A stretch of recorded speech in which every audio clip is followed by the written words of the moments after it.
De retour dans le JT Sport en compagnie toujours du crack, mais juste avant d'évoquer le monde de l'Ovalie, parlons celui de la plume blanche avec le championnat de France de National 3 de badminton. Le PL3 accueillait l'équipe de Dijon, un match qui était censé relancer la formation troyenne puisque les Aubois n'avaient plus gagné en championnat depuis la première journée contre Bar-sur-Aube. Samedi, ils avaient l'occasion d'obtenir un second succès si important pour le maintien. Ce carton rouge infligé à Nabil Sanad pour propos déplacés alors que le match était loin d'être terminé et que le PL ne menait qu'un 0 a bien failli causer la perte des Troyens. Énervé par une décision arbitrale qu'il juge non fondée, Nabil Sanad met longtemps à se calmer avant finalement de se servir de cette colère pour gagner sa rencontre de double homme avec Michael Marcambeau et donner donc de l'air à son équipe. J'avoue que j'ai mis du temps à me reprendre.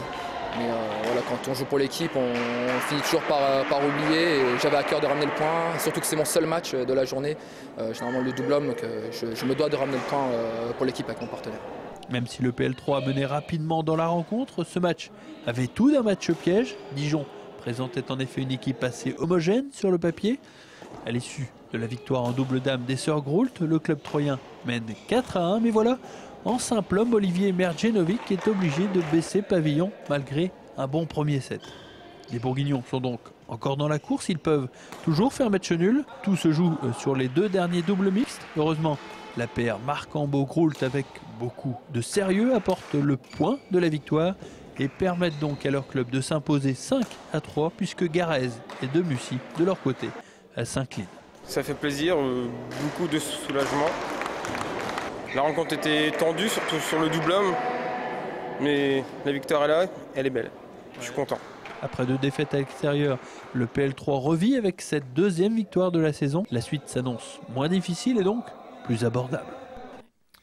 Une parenthèse cross-country pour évoquer l'épreuve du cross du TOS avec dimanche au complexe Henri Terry. Une épreuve toujours compliquée à courir. Sur un terrain très boueux, les favoris ont eu beaucoup de mal à faire des différences, même si rapidement, donc, dans cette compétition, Sébastien Michon du TOS a su imposer un gros rythme, une course donc dominée par le tossiste. Seul Olivier Moret de l'Ars, l'association Rivière Sainte-Savine, s'est accroché jusqu'au bout. Il a fallu attendre le tout dernier sprint pour voir Michon décrocher le Ribot Cortin. Et enfin, chez les filles, victoire de la tossiste Florence Vandeval qui, là aussi, a su attendre les derniers hectomètres pour remporter la victoire devant sa compatriote de club, Julie Giacomelli. On revient donc sur la victoire de Sébastien Michon, la première du tossiste cette saison. Il l'évoque à notre micro. Comme j'ai souvent l'habitude de le faire, j'ai pris les initiatives pour tenter le groupe à mon train plutôt que de subir le train des autres. Et puis ça s'est décanté progressivement jusqu'au final. Dans le final, j'ai essayé de regarder un peu parce que je me suis douté qu'Olivier allait à Lagnac tenter de revenir et que ça allait sans doute se jouer au sprint. Donc du coup, j'ai regardé un petit peu sous la selle et puis j'ai véritablement tout donné dans la dernière ligne droite. Je suis content parce que c'est la première victoire de l'année. J'espère que ce n'est pas la dernière. Non, on espère que ce ne sera pas la dernière. Et on regarde plutôt les résultats de basket à présent pour voir que Sainte-Savine a encore gagné dans son championnat de France de National 2. Une belle victoire face à Saint-Chamond, 71-55. Cela confirme donc les bons espoirs placés en l'équipe savinienne parce qu'au classement, les Saviniennes sont toujours premières. Un point d'avance sur un trio formé par Le Creusot, Roanne et Culose.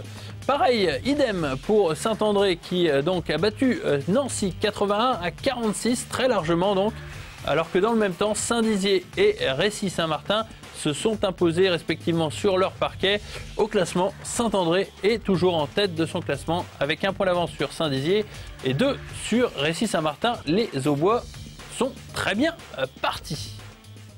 On passe maintenant à l'actualité de l'Ovalie. J'en parlais il y a quelques instants donc pour parler du crack Marigny sur notre plateau. Mais avant cela, Marigny-Châtel est donc sous les feux de l'actualité puisque je ne sais pas si vous vous souvenez, Grégory, il n'y a pas si longtemps que ça, le CROSS, le Comité régional olympique et sportif, était venu faire une visite de la ville de Marigny-Châtel pour le challenge de la ville la plus sportive de Champagne-Ardenne, ville de moins de 3000 habitants. Le cross a visiblement été séduit par les installations du club Marignon, puisque samedi, à Châlons, en Champagne, à l'hôtel de région, les Marignons ont reçu donc ce titre de la ville la plus sportive de Champagne-Ardenne. Belle récompense, et puis félicitons aussi Canal 32 qui a eu du nez en suivant la visite de Marigny-le-Châtel.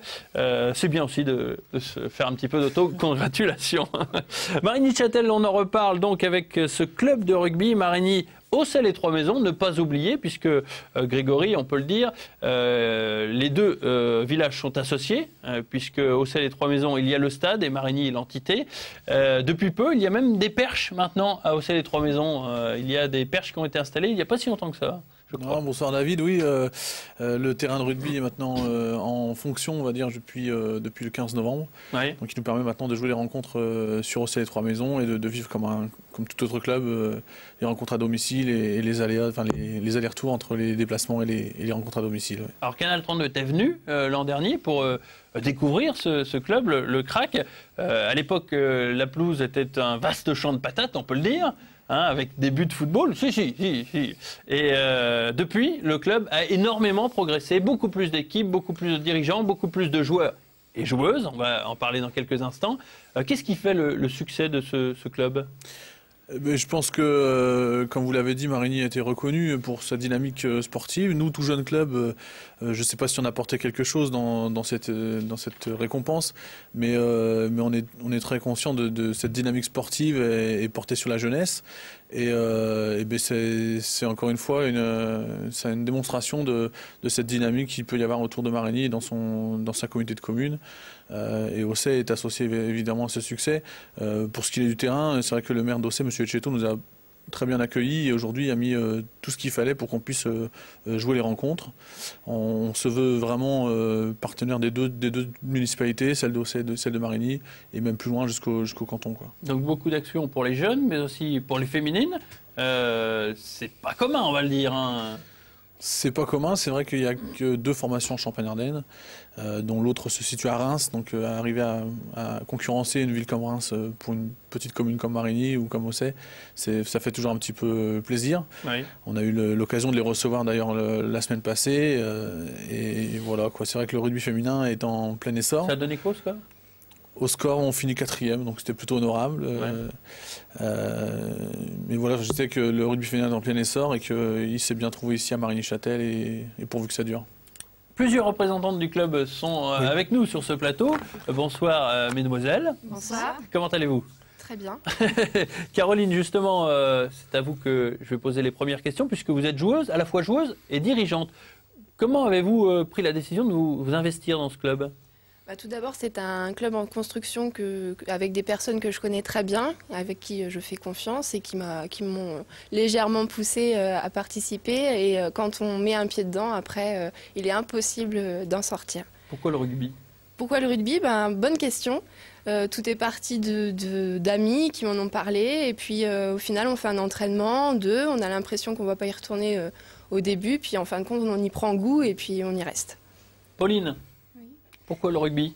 C'est un sport assez physique quand même. Oui, mais ça reste une passion. On regarde les matchs au début à la télé et puis après on commence de jouer et puis on ne peut plus s'arrêter. Ouais, mais entre regarder à la télé, puis pratiquer et prendre des coups, ça pique quand même. Oui, mais bon, après c'est un sport comme un autre. C'est un sport de combat. Donc. D'accord. Et l'ambiance dans le club est-ce que c'est quelque chose qui vous a... Oui, super. Au rugby, c'est ça. À la base, c'est l'ambiance super du rugby. Très bonne ambiance. Très bonne ambiance. Oui. Virginie, d'accord avec Pauline ? D'accord, oui. Ouais, oui, c'est l'engouement que procure toute l'équipe. On est vraiment soudés les uns les autres et après, c'est dur de décrocher, quoi. Ça a dû être un drôle de pari de fonder une équipe féminine, parce que j'imagine que au début, pour trouver des candidates, ça ne doit pas être facile. Non, ça s'est fait naturellement. C'est l'envie de participer, de faire quelque chose ensemble, de découvrir des choses. Et puis, un petit peu le côté combat aussi, qui est intéressant. Alors, où est-ce que vous trouvez les joueuses ? Est-ce qu'elles sont toutes de Marigny ? Non. D'accord. Où les trouvez-vous ? Un petit peu autour des villages environnants. On reste dans le bassin Romillon quand même. Oui, parce que c'est quand même assez dur de trouver des filles motivées quand même. Ouais. On a quand même des féminines qui viennent de Troyes pour jouer à Marigny. C'est quand même quelque chose qui n'est pas très réputé dans la région. Donc finalement, on a quand même des recrues qui viennent d'assez loin pour venir jouer à Marigny. On est le seul club de l'Aube, donc on attire quand même du monde. Et puis, combien y a de filles? On est entre une quinzaine, je dirais. Pour une équipe à 7, hein. Pour on une fait du équipe rugby à 7, oui. D'accord, donc c'est quand même pas mal, quoi. Il y a de quoi faire 2 équipes. Pour l'instant, une, c'est bien, et puis, parce qu'il faut du monde pour remplacer sur les terrains. Mais oui, pourquoi pas plus tard faire plusieurs équipes. Soulignons d'ailleurs que la présidente est une femme. La présidente du CRAC est une femme. Une femme est une joueuse même. Ouais. C'est un symbole. C'est un symbole, je veux dire, les filles au rugby sont comme ça, sont entières, elles sont vraies et elles prennent leurs responsabilités et elles n'ont pas peur. Elle s'engage. Virginie est également éducatrice chez les moins de 7 ans depuis cette année. Voilà. Elle a pris les choses en main et elle s'investit dans son club. Je vais souligner que Pauline est une jeune de moins de 18 ans, donc qui ne joue pas encore avec l'équipe féminine qu'on a actuellement en place, mais il y avait un projet de monter une équipe moins de 18 ans. D'accord. Elle se fera que si on arrive à recruter encore un peu plus dans ce secteur. En attendant, elle doit patienter. Oui, bien sûr. Nous, on se veut être un pôle de rugby féminin pour tout le département. Et on accueille toutes les filles, bien sûr, qui sont disponibles. C'est le lundi soir à 19h30 au stade de Marigny-Châtel. D'accord. Donc venez nous rejoindre. On a cet aspect ludique de la discipline pour rentrer facilement dans le jeu. Et puis ensuite, après, bien sûr, on va jusqu'à la technique et la stratégie du rugby. D'accord. Pour montrer que le club progresse encore plus, je vous propose de faire un petit peu de pub pour le calendrier de Marigny, le club, le CRAC, avec ce calendrier très joli 2011. Il est en vente à partir de lundi, je crois. C'est une avant-première. À partir de samedi, oui, au stade, il sera en vente au tarif de 10 €. Oui. Donc soit au stade directement, soit en passant par nos nombreux joueurs qui vont faire le porte-parole du club. Et puis je pense qu'ils peuvent être très fiers de ce calendrier puisqu'ils y sont très bien représentés. C'est un bel outil et il y a eu beaucoup de travail de fait dessus. Oui. Et ça va permettre également de financer tout le club. Le troisième temps, certainement pas. Non, plutôt les déplacements. On joue Île-de-France, etc. Donc il y a beaucoup de déplacements. Je croyais que c'était donc une religion, mais bon. Mais je dis pas qu'on n'en fait pas. Je dis juste qu'on la finance pas comme ça. D'accord. Prochaine rencontre pour tous les joueurs de Marigny, les catégories. Alors là, il reste quoi là, les moins de 11 et moins de 13 se déplacent ce week-end à Val d'Europe, Marne-la-Vallée. On parlait de déplacement, hein, c'est pas anodin. Et puis ensuite, on rentre dans la trêve et tout le monde reprendra autour du 15 janvier. Avec des nouveaux calendriers qui nous seront en fonction des résultats de cette première phase. D'accord, avec donc le site internet qui s'est affiché, je ne sais plus l'adresse, mais elle a défilé. Donc voilà, c'est Crack Rugby, quelque chose comme ça. Oui, plein d'infos, des vidéos, des photos, tout ce qu'il faut. Et donc savoir les horaires d'entraînement et donc tout ce qu'il faut donc pour s'inscrire au club de Marigny-Châtel. Merci Grégory, merci mesdemoiselles d'être venus sur ce plateau pour parler de ce club. Donc bonne chance donc pour ce championnat de rugby féminin et pour tous les jeunes donc, que vous avez cités, Grégory. Merci. On regarde l'agenda du week-end sportif qui s'annonce avec dès vendredi la corrida de Noël, l'occasion de vous déguiser et de courir les 5 km du parcours. Départ prévu place de l'Hôtel de Ville à partir de 20h. Rosières accueille Arenheim à 20h30 le samedi 10 décembre. C'est au complexe Raymond-Laurent et c'est de la Nationale 3. Il y a aussi donc du basket avec le BCSA qui reçoit Jeuf à 20h au complexe Bianchi. L'occasion de poursuivre l'invincibilité du club à domicile. Et enfin pour terminer, du rugby en première série avec le derby entre le RCSA et Romilly. Ce n'est pas à 15h je crois, c'est le samedi à 20h. L'horaire a changé, c'est ce que Grégory voulait me signifier. Merci. Voilà, ce journal est terminé, je vous remercie de l'avoir suivi et je vous donne rendez-vous la semaine prochaine pour un autre rendez-vous sportif. À très bientôt.